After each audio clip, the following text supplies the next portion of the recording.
Hola, ¿qué tal? Sean bienvenidos nuevamente a un video más, espero que se encuentren muy bien. El día de hoy quiero platicarles un poco sobre historia de la educación en México, entonces quiero hacer como una serie de videos que sea como de manera cronológica, es decir, voy a empezar a partir del México antiguo, luego la historia de la educación en la Nueva España, la historia de la educación en el México independiente y la historia de la educación en el Porfiriato, Revolución hasta nuestros días. Pues vamos a plantear algunas cuestiones a lo largo de estos videos, así que pues yo me voy a basar en algunas cosas que voy a ir leyendo para ustedes y también para no perder la línea, puesto que la verdad es que sí son cosas como muy exactas y precisas.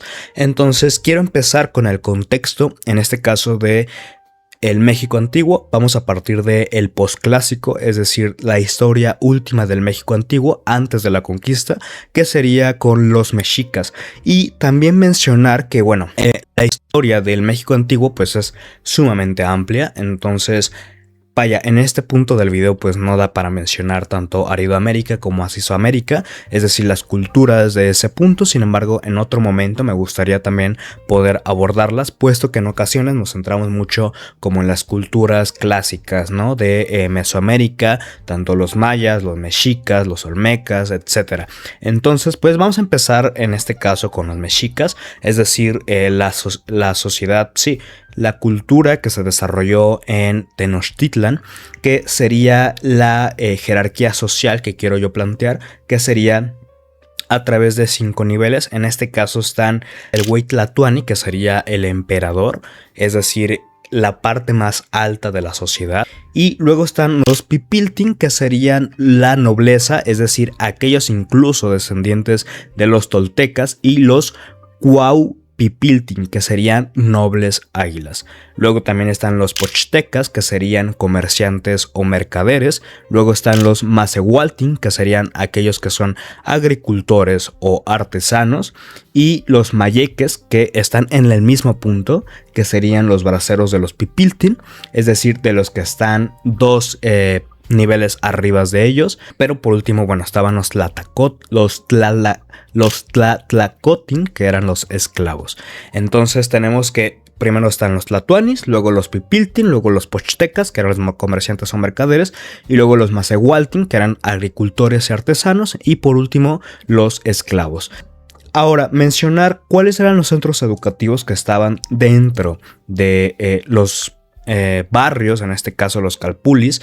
Pues se manejaba lo que era el calmecac, el telpochcali y el cuicacali. Una vez que se cumplía cierta edad, entre los 9 a los 12 años, dependiendo el rol social que tenían, era el centro educativo al que iban a ingresar. ¿A qué me refiero?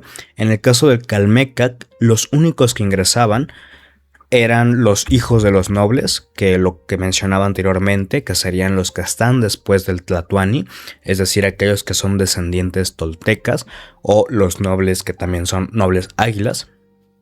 Y en el calmecac ingresaban únicamente ellos.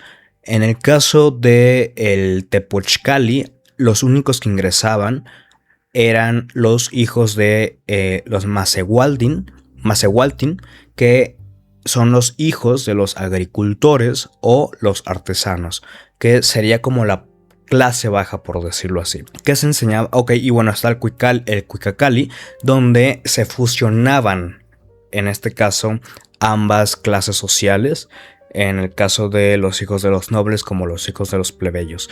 Y lo que se enseñaba en cada uno, en el caso de el calmecac, aquí se enseñaba una cuestión más religiosa, moral, la cuestión del papel político, la cuestión de los libros, es decir, el arte de la pintura que se plasmaba en los códices y el emplumaje de los libros. Aquí está lo interesante, que es lo que les quiero leer, que primeramente es la interpretación de los manuscritos o códices, que era lo que les hacía mención, que eran libros con información histórica, genealógica, religiosa y administrativa.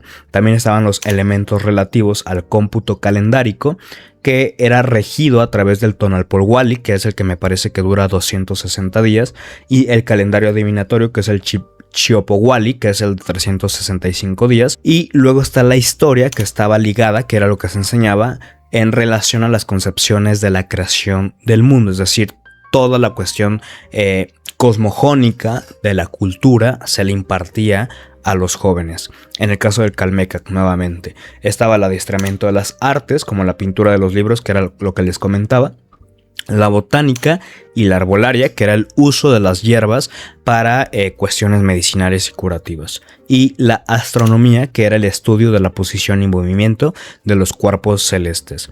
Entonces todo esto era parte de lo que se les inculcaba a los hijos de los nobles, aparte de técnicas avanzadas en relación a lo militar, puesto que parte del cierto grupo de los sacerdotes del Calmecac podían pertenecer al ascenso de la jerarquía militar, porque bueno, también participaban dentro de las batallas que se realizaban. Y luego está la cuestión del Calmecac, del Tepochcali, que los hijos de los plebeyos, es decir, de los artesanos y de los agricultores, lo que les enseñaban básicamente era más una formación técnica y militarizada.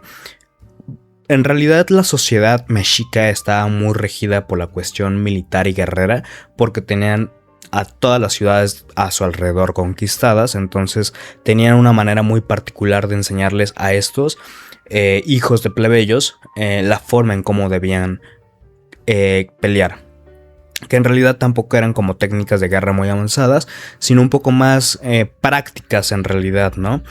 Y la cuestión de oficios de los que se les enseñaba, como en el caso de la pesca, la agricultura, etc. Y por otro lado, aquellos que lograran cautivar al enemigo, se les ofrecía una manera de esperanza para el ascenso militar dentro de la jerarquía que existía para ellos.